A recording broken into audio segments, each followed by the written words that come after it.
Matapos nga ang matagumpay na isinagawang airstrike ng Israel sa loob ng Iran gamit ang mga drones, missiles at halos 100 fighter jets, hinihintay na ngayon ng marami ang susunod na mga mangyayari. Puro salita nga lang ba at pagbabanta ang kayang gawin ng Iran o magsasagawa nga ba sila ng malawakang opensiba at pag-atake kontra sa Israel?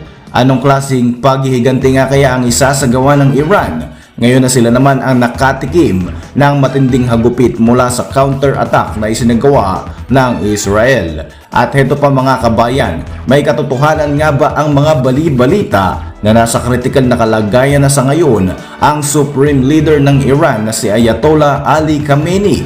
At nagkakaroon na nga ba ng matinding tensyon sa loob mismo ng bansang Iran para malaman nila kung sino nga ba ang potensyal na papalit sa kanyang pwesto? Ako po si Roy Z and welcome sa Kien Thoughts. Kung hilig mo ang mga ganitong videos, mag-like at mag-subscribe para lagi kang updated sa mga susunod na upload.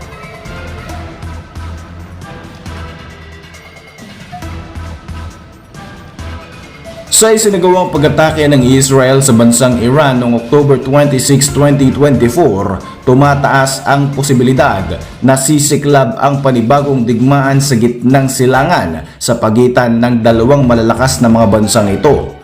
Ayon sa report ng CNN, tinarget ng Israeli airstrike ang mga Iranian missile manufacturing sites at mga air defense system nito na agad tinawag ng Iranian Foreign Ministry bilang isang uri ng violation ng Israel sa ilalim ng international law. Gayunpaman, may tuturing itong isang historic moment para sa Israel sapagkat ang kanilang pag-atake noong Sabado ng umaga laban sa Islamic Republic of Iran ay hindi lamang nagsisilbing kauna-unahang operasyon ng airstrike kundi senyalis na rin ng posibleng sunod na hakbang ng Israel. Ito nga ay ang wasakin ang nuclear program ng Iran. Tatlo ang malinaw na target ng airstrike na ito.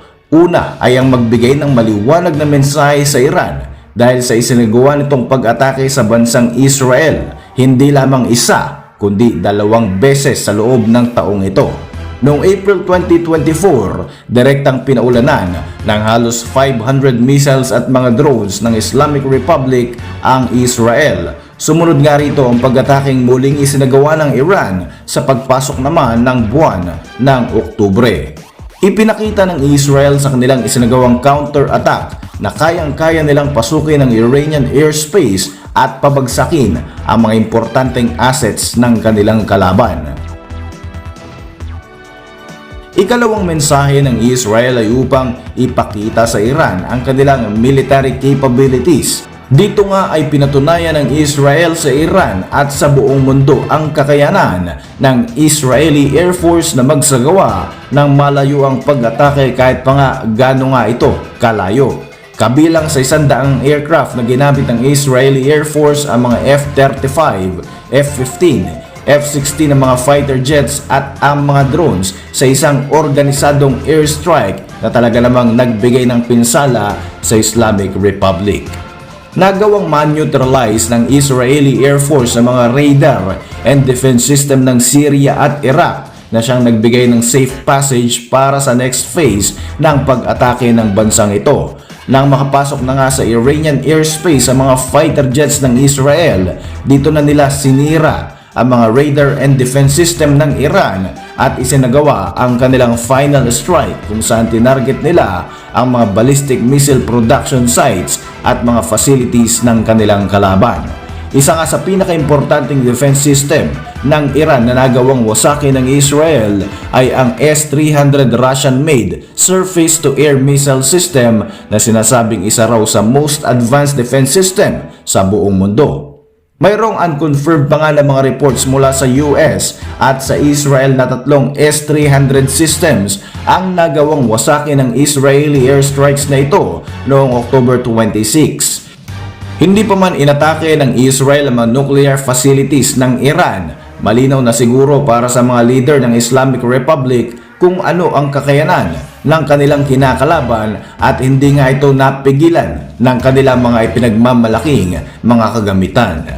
Sa kabila naman ng mga efforts ng Iran na paliitin lamang ang report hinggil sa pinsalang idinulot ng Israeli airstrikes sa mga pangunahing Iranian military sites, lumalabas pa rin sa mga satellite images na nagawang masira ng pag-ataking ito ang mga air defense system at missile production sites ng Islamic Republic. Alam naman natin sa puntong ito, mahihirapan ang mag-produce ng maramihang mga ballistic missiles ang Iran dahil nga sa ginawang ito ng Israel. Sa ngayon nga na nagsagawa na ng counter-attack ang Israel, nasa Iran na ngayon ang mata ng buong mundo at mataas na nga ang pressure para sa Tehran na magsagawa ng paghiganti para hindi nga sila mapahiya. Gayunpaman, anumang pag-ataking isasagawa ng Iran ay siguradong magkakaroon ng panibagong retaliation mula sa kalaban na maaaring magdulot ng mas malawakang pangpinsala sa loob ng kanilang bansa. Ayon sa report ng New York Times, agad na iniutos ni Iranian Supreme Leader Ali Khamenei sa mga military officials na maghanda para sa isang mas matinding pag-atake kontra sa Israel. Ayon pa nga sa mga sources, sinabi di umano ng ilang mga Iranian officials na maaaring magsasagawa ng pag-atake ang Iran pagkatapos mismo ng US election sa darating na November 5. Binantaan ng Iranian Supreme Leader ang Israel na agad nga sila magsasagawa ng paghihiganti sa aksyong ito ng Israeli Air Force, pero kabaliktaran naman ang lumalabas na aksyon ng Islamic Republic na tila ba pilit na iniiwasan na magkaroon pa nga ng panibagong pag-atake sa Israel. Ayon sa Iran, maliit lamang ang pinsalang idinulot ng Israeli airstrike sa kanila, pero 4 sa mga Iranian na mga sundalo ang nasawi. Ayon pa nga sa Israel, tagumpay ang isinagawa nilang pag-atake dahil nagawa nga nitong sirain ng mga air defense system at missile production capability ng bansang Iran. Sinabi pa nga raw ni Khamenei na kailangang umatake ng Iran sa Israel para hindi makita ng buong mundo na tinalo agad sila ng Israel.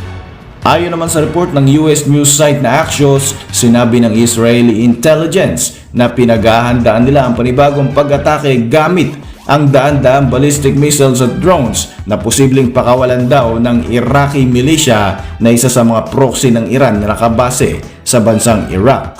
Maaaring pakikilusin ng Iran ang kanilang mga proxy upang maiwasan ang panibagong pag-atake mula sa Israel dahil alam nilang isusunod na nga nito ang kanilang mga nuclear facilities.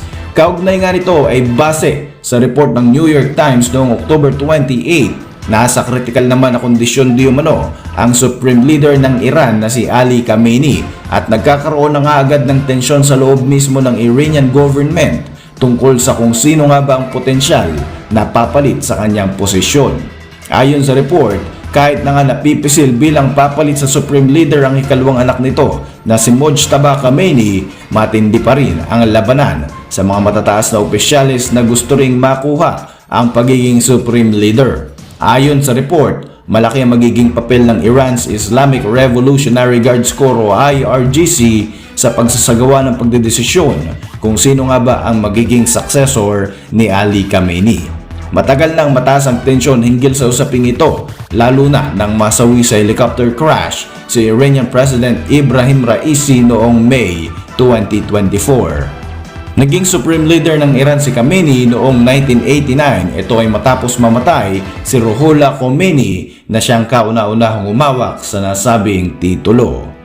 Para sa inyong mga reaksyon, mag-iwan lang ng komento sa ibaba ng video na ito. At para manatiling updated sa ating mga susunod na upload, siguruhin mag-subscribe.